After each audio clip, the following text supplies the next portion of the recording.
상황주의자들의 시각은 꽤나 단호했어요. 이전 세대의 예술 운동들이 우리의 진짜 일상을 바꾸는 데는 철저하게 실패했다고 봤거든요. 여기서 아주 기가 막힌 아이러니가 하나 등장합니다. 인간의 정신을 해방시키겠다던 초현실주의자들의 파괴적인 자동기술법 기억하시죠? 그런데 이게 불과 몇십 년 뒤에 어떻게 됐을까요? 자본주의 기업의 관리자들 손에 쏙 들어가서 직원들 아이디어 쥐어짜는 브레인스토밍 회의 기법으로 둔갑해 버린 겁니다. 그러니까 체제를 뒤엎으려던 예술이 기업의 워크숍 룸 안으로 아주 완벽하게 흡수되어 버린 셈이죠. 근데 상황은 더 심각하게 돌아갑니다. 바로 권력에 의한 통제 위협 때문인데요. 당시 청년 문화가 이른바 성난 젊은이들처럼 그냥 겉으로만 불만을 터뜨리며 체념하고 있을 때 국가와 과학자들은 뭘 하고 있었을까요? 캐나다의 감각 박탈 실험이나 헝가리의 라요스 루프 쇠뇌 사건처럼 이미 인간의 심리를 쥐고 흔드는 기술들을 착착 마스터하고 있었습니다. 예술가들이 방향을 잃고 헤매는 사이 경찰 권력이 먼저 이런 심리적 조건화 기술을 장악하고 있다는 정말 섬뜩한 경고를 던진 거죠. 상황주의자들은 이런 문화적 쇠퇴에 맞서 싸우기 위해 자신들만의 독창적인 어휘, 즉 새로운 무기들을 발명해냈습니다. 가장 핵심이 되는 개념은 바로 구축된 상황입니다. 이들은 캔버스나 갤러리 안에 얌전히 갇힌 예술을 원하지 않았어요. 사람들이 진짜 열정적으로 살아 숨쉬는 삶의 순간, 그 자체를 직접 만들어내고 의도적으로 구축하려고 했습니다. 그러니까 단일한 분위기 속에서 여러 사건이 유의적으로 얽히는 삶 자체가 곧 예술이 되는 순간을 조직하려 한 거죠.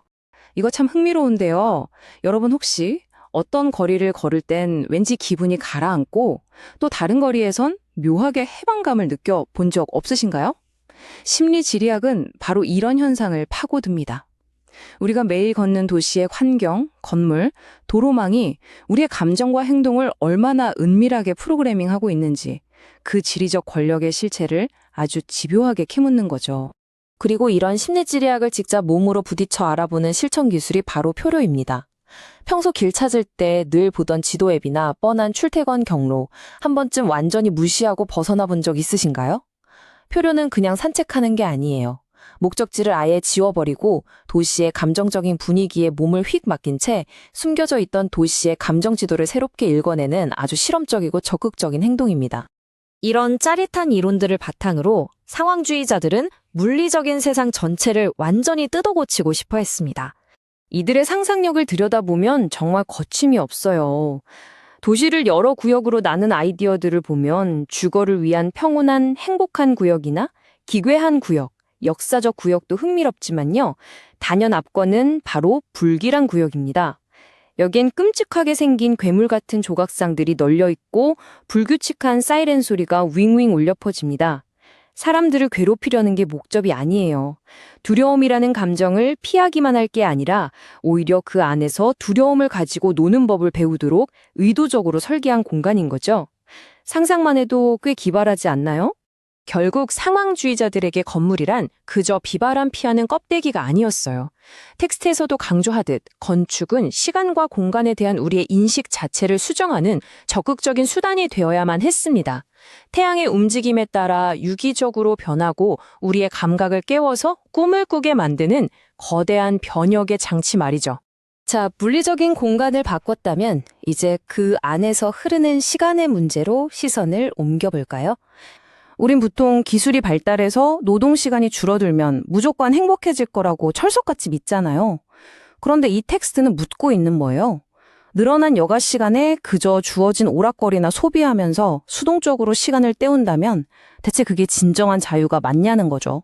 그래서 텍스트는 두 가지 미래를 대비시킵니다. 확고한 비전 없이 기술에 끌려가게만 하면 우린 결국 규격화된 자동화의 늪에 빠질 거라고 경고합니다.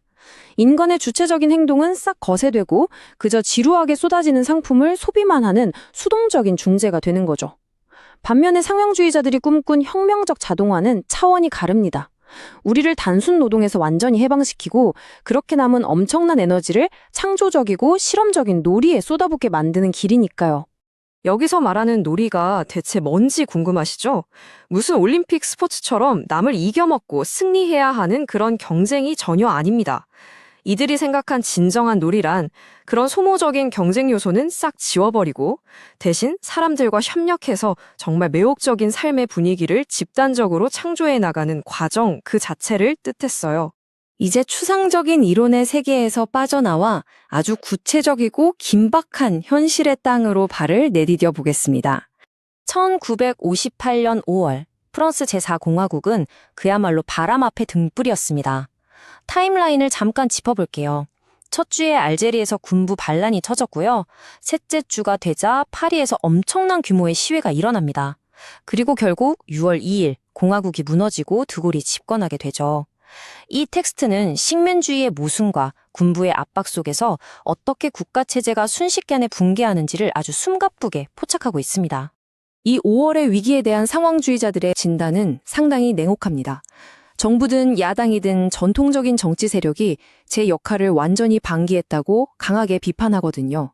의회는 손발이 묶인 채 마비 상태였고 보수 세력은 공산주의자들이 나라를 장악한다는 식의 과장된 신화로 공포를 조장했습니다. 그런데 정작 이 모든 혼란 속에서 노동계급의 목소리는 철저하게 배제되어 있었죠. 상황주의자들은 바로 이 지점이 파시스트 질서로 굴러 떨어질 수 있는 엄청난 위협이라고 분석했습니다.